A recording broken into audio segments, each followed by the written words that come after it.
Hello, everybody. I'm excited to be here today. My name is Brooke Lierman. I'm a state delegate representing Baltimore City. And I also have the pleasure of serving on the advisory board of Building Steps, which stands for Science, Technology, Education Partnerships. And today I'm excited to be here with Debra Hettleman, the executive director of Building Steps, who's going to talk to us a little bit more about what Building Steps does, why it's so important here in Baltimore, and how it's really helping so many students but it's a small program that you might not have heard of, having a very large impact. So I'm delighted to have Debra here today. Debra, would you like to open up just by saying a few words about yourself, and then we'll jump into our questions? Yeah, that was a great introduction. We're a small company making a really big impact in Baltimore City. So Building Steps just celebrated its 20th anniversary. And I am very proud that I've been with the company for 20 years. And we've grown from part-time 10 hours a week in my living room, although we're back in my living room again, but we've grown from 10 hours in our living room to a full staff and almost 500 kids a year that we serve.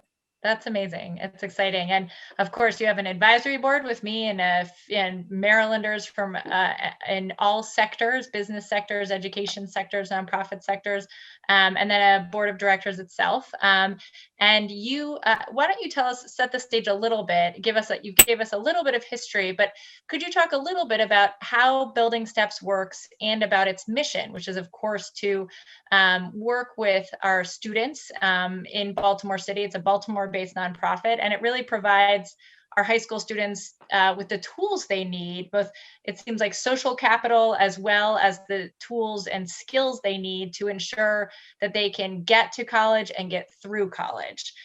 So would love to hear more from your perspective of how Building Steps accomplishes that mission. What does it do? Okay, so we started exactly how you said, Brooke. We started with this idea of how do we bring diversity into STEM fields. So our founder was a scientific consultant who looked around his firm and said, I have no diversity. I am not serving my clients as well as I can. So it started with an idea. And so here we are, and this is the way it works. We recruit kids from Baltimore City public schools. We partner with 15 of the schools. And our students start in the 11th grade. And these are kids who are selected by their GPA. So they're all the average students. They have really good school attendance. But for maybe lack of resources or lack of influences in their lives, they should be going to college, right? Now, I'm not going to argue that college is for everybody, but college should be for everybody who has the capacity, will, tenacity, grades to get there and go through it. So we spend junior year, we take 100 kids and we take them to places that rely on science and technology. And through this one-year program, they do this. They go, I didn't know this is what happens behind the scenes at the aquarium. I didn't know that there's an animal hospital and there are biologists and engineers who make the aquarium work. Or we take them to Northrop Grumman and they see how space works and they learn about radar systems. And we took them to Blue Planet, and they learn how a text message gets from their phone to anywhere on the planet. So the idea is to show kids, this is what's out there that you may never have seen before. Right. So we do a whole year of exposure, STEM exposure, and it's all local. Every place we go is within reach, right? So we do that for a year, and then we place those same students in a paid summer internship. So it's a combination of immersion and professional development. And we also tack on a bunch of academic development. Mm-hmm. Our students are the brightest in their class, but they still need a lot of academic supports. So we do that all summer long. And now those same group of kids are seniors. And we do everything from what does a college campus look like? Where's the right place for you? How do you apply? Every student gets a writing advisor. Thank God for our volunteers. And in May, every kid pushes the button, because that's really college acceptance day is May 1. All of our kids push a button and say, okay, this is where I'm going. And I'm sure you've heard of Summer Mount. You live in the city. You've heard of Summer Mount, which is where kids get in and they don't go to school. And at Building Steps, we don't believe in Summer Mount. So we have staff that make sure that between May and August, everything a kid needs to do to actually get there happens. And so they get there in they get there in August, and then that same staff sticks with them, whether they like it or not. And sometimes it's a not. Right. they make sure that they get through on the other end. So it's everything from a care package to a peer mentor, like an upperclassman who's in building steps. Right. It's everything from connections. And here we are. Yeah, no, it's amazing. And I've had the opportunity to meet some of the students who've graduated and gone on to their jobs or are involved with building steps, and they're really exceptional. I also have had the opportunity to go to some of the schools and talk to some of the teachers who building steps is working with their students, and it's great to see the interaction and the supports. So tell us a little bit about how many students, schools, and what's the geography of where all the kids are from? They're from all over the city, right? All over the city, and you got to see a slice of it because that was a really fun day. So our kids are all around the city. Well, they're citywide because we're a system of choice. So all of our kids are citywide, but they attend purposefully, our purpose, 15 of the more challenged high schools in Baltimore City. So they're non-criteria schools. Some of them are CTE schools, career technology education schools, but these are schools where 10% of the kids have a B average or higher, which if you think about it conversely, 90% have a C or below, right? So they're really challenged schools, and I have a high level of respect for the principals and the staff and the kids. I think everyone's doing their best. I just think it's really hard. So we work with the kids who are in the top 10%, and we also look at their attendance because we need a kid who's going to show up to school. Right? Because if you're going to show up to school, then you're going to show up to our summer internship and you're going to show up to our programming. If you miss a day of school, that's bad, no doubt. But if you miss a day of building steps, we can't get you back to SciTech. We can't get you back to the hospital to see how the trauma center works. So if you miss it, I can't give you a packet. So we look really hard at a kid's character through their attendance. So that's how we pick our schools. And most of the schools have some kind of STEM support, which is important for a kid. Yeah, no, that is important. Yeah. And, of course, students, as I think is a great way to put it, talent is evenly distributed, but opportunity is not. And so building steps is really about making sure that these kids are able to realize their full potential. And that's great for that student and for their family, but also for the state of Maryland and for all of us, because we all do better, when everybody's able to reach their full potential. Can you give us a sense of how Building Steps alumni have impacted Baltimore generally or the state of Maryland economically? Yep, I'm so proud of this. So about 2 years ago, we contracted with Towson University's Regional Economic Studies Institute, and we gave them our data and we said, please tell us something good, right? Because you think you know all the data, but we're not statisticians at Building Steps. And let me back up, 80% of our students earn a college degree. So that might beg the question, what happens to the other 20%? But if we look at it in the context of Baltimore City, in Baltimore City, tragically, 8% of incoming ninth graders earn a college degree. So we as a community need to work on that, and we're going to work on that through Building Steps because we're just going to keep taking in more kids and increasing the college graduation rate. But so we did this study of all the Maryland graduates, all the kids that graduated and moved back to Baltimore and back to the Maryland area, Baltimore metropolitan area. They earn on average $65,000 a year. This was 2 years ago. So they're earning on average $65,000 a year. They're getting benefits. They're getting tuition reimbursement. They're getting health care. They're getting paid vacation, right? And on top of that, when we aggregate all those numbers and we look at their jobs and their spending power and who gets hired because of them, they contribute $28 million to the economy. That's just 80 of them. We have hundreds of them. Most of them are in the state of Maryland, but I would say it's increasing. About 15% go out of the state of Maryland now. Wow. That's great. But think of the potential of our city and our students and our schools. Yeah. When everybody can realize their full potential, we all do better. Yeah. Absolutely. So how is Building Steps funded? Can you talk a little bit about where the funding for Building Steps comes from and how is the pandemic, how has it affected fundraising? And then after that, I'd love to talk a little bit more about how the pandemic has affected its work in the schools and with students. Yeah. So we're very fortunate because the pandemic financially has not impacted us. Our funders have stuck with us, which is fantastic. We are completely privately funded. So what that means is institutions, philanthropies, community organizations, people. That's how we get funded. And the reason for that is when you're 100% privately funded, you have a little bit more flexibility in your programming. There's no government agency looking over and saying, well, you need to do this or need to do that. Or if the economy unfortunately has a dip or the school system has a dip, we're not relying on their funds, which is also very important because the kids are already being impacted by that. We don't want to compound that impact. So we're privately funded. And so far, knock on wood, we're good. My staff is good. But here's how it's impacting us non-financially in a very positive way. We've had an increased number of volunteers. So some of us are finding us through Google searches.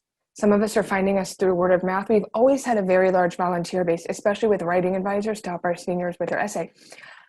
We have writing advisors now in 6 different states because they can. So that's kind of cool. That's very cool. Yeah, that's really neat. And how do they find you?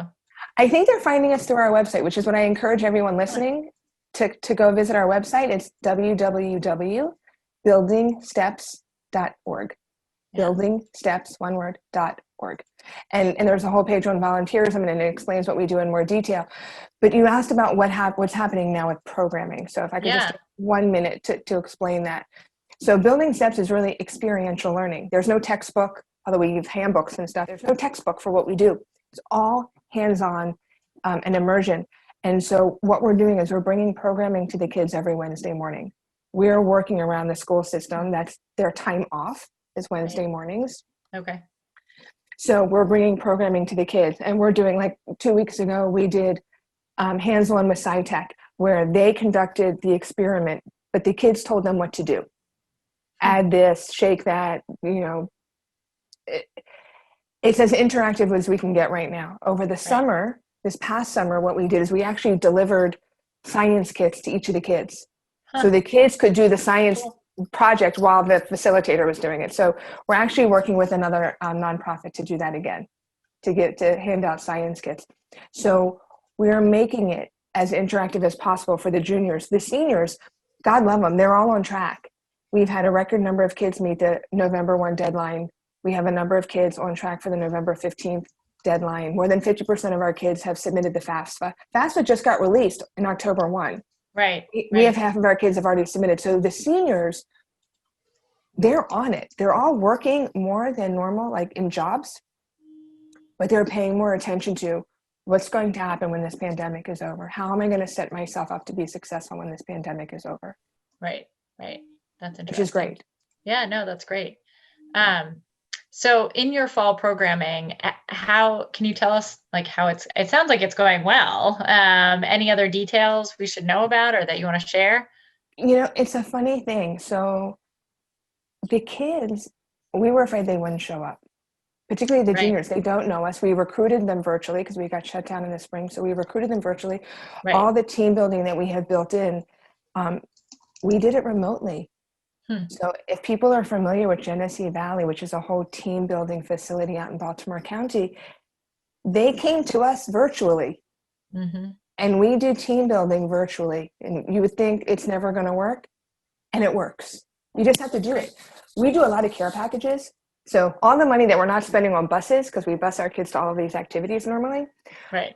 We're sending care packages, right? So we sent the college kids popcorn, and then we had a movie night. Right. So the college kids got together on Zoom, and they all watched the same movie, and they were together. That's cool. That's great. So we're finding really creative ways to keep them together, even though they're not together. Right. No, I love that. Well, I think, I think especially now it's been really important to find new and creative ways to build camaraderie and community. And so it sounds like you're doing that through all the programming you're doing. So that's excellent. And it's it's great for them to bounce ideas off of one another and share what they're going through at their different schools. And so how many kids are in the program right now? So right now we have nearly 200 kids. That's the high schoolers. So that's the high schoolers. And then we have about 50 or so college freshmen and another 50 or so college sophomores. I think my biggest concern was not going to be the high schoolers. My biggest concern starting all this in September was the college kids. We keep hearing nationally about kids taking a gap year or, and what that's doing to kids. And we know statistically if a first generation low-income student does not go to college directly from high school, the chances of them graduating college diminish drastically. Right. Right? That's statistically shown. Right. So my biggest concern was our freshmen weren't going to go. They were going to go work instead. Or they would say, I'm not wasting a year of college living in my childhood bedroom. I'm not going. And they all went. And it's miraculous. They all went. They're all still there. They're all engaged. They respond when we text. They came to movie night. Normally we'd be visiting them on campus. Right. We'd be hosting events for them on campus. So, and we have always done something called Shayna's Scoop. It's a monthly short video with advice and tidbits about their college. And we've always done it. But we are finding that this year, the open rate is higher than ever before. Interesting. Mm-hmm. Huh. So they're and looking do you think for that connection. people just want to feel connected to it and need the I support? do. That's interesting. I think it's a combination, Brooke. I think they want to feel connected, and I think that their resources on campus are remote. And it's less scary to come to Building Steps for help than go to someone you haven't met yet on your campus. Right. Remote. Sure. Can you explain a little bit about the importance and the power of partnerships, and how that makes an impact on Building Steps, and how let's start with the companies, how companies can get involved, and then how individuals can get involved, and the different ways that they can be involved. Of course, people can donate and contribute, but there are lots of ways to get involved with Building Steps to show support. Could you talk a little bit about the different opportunities? Right. Yes. So thank you for asking. So let's talk about companies first. We're going to go companies, and then we'll funnel down to people. Okay. So a company in normal days, you could host us for an afternoon or a morning. We usually come between 9:30 and 12:30. You can host our students and say, this is what environmental engineering looks like. This is what coding, 3D modeling looks like, and why it's important. Right? So right now, you can't bring us to you, but you could bring us to you remotely. So like, for example, next week, the Johns Hopkins Applied Physics Lab we don't know what it's going to look like yet, because they're a new partner, because they can be, because they're normally too far away for us to visit, but now they're going to come to us remotely. So there are ways to make this happen. So if you're a company and you are involved in anything STEM oriented, and you have a creative way, and we can help you come up with a way, it's a 1 hour program. It's not even all day anymore. It's not lunch. It's not anything. It's 1 hour. So that's one way. The other way is we have, for Giving Tuesday, we historically do a volunteer project. We don't ask for money. We ask for time. And we ask everybody to give back. And so we do the speed networking activity, which is really fantastic. And we did it. We happened to do a second one last year. The week we shut down, we did our last speed networking project. Wow. But companies come in and they teach our kids how to do self-introductions and how to interact. And you would think that this is everyone knows how to do this. Nope. Not everyone knows how to look you in the eye and say, hi, my name is, and this is what I do for a living. And what do you do? Where did you go to school? So we teach them how to do that. So we have that coming up on Giving Tuesday. But however, now that the kids have school on Giving Tuesday, we're going to make Giving Tuesday Giving Wednesday, because we only program on Wednesdays. Right. So you can send your employees. You can send 3 or 5 employees to that. That's great. So there's lots of ways for employees, if you want to do like a group project, to do that. That's companies. And there's always a summer internship, because we have to place our kids somewhere every summer, and it has to be somewhere meaningful. You can't say, yep, we're going to hire your kid and then put them in the filing room all summer. So we're always looking for companies to do summer internships, and we can do those remote. We mastered that last summer. We've got that now. Now we know how to do it. So those are companies. And then there are people. And for people, right now, our kids need more academic help than normal. Yeah. And where normally we would send a college kid, typically, we would send a college kid to the academic tutoring center. Yep. Because it's remote and because things are hard, and we're trying really hard to make things as easy for them as possible, because nothing's easy, right? Right. So we are now providing them with tutors remotely. Got it. So if someone is interested in tutoring a college kid, we have college kids. Got it. So for now, that's people. So that is great. Well, you are very busy. yeah. You are very busy providing support to kids. And I just want to remind everybody, we're talking about building steps, and this is a program, a nonprofit organization that works with 15 Baltimore City high schools to find high achieving students in their sophomore year. Those people are adopted into building steps, and then they get to do all this amazing programming to help them get to and through college. So it's a really wonderful program. It's important to have programs like this to support kids who are usually the first in their family to earn a college degree or to attend college.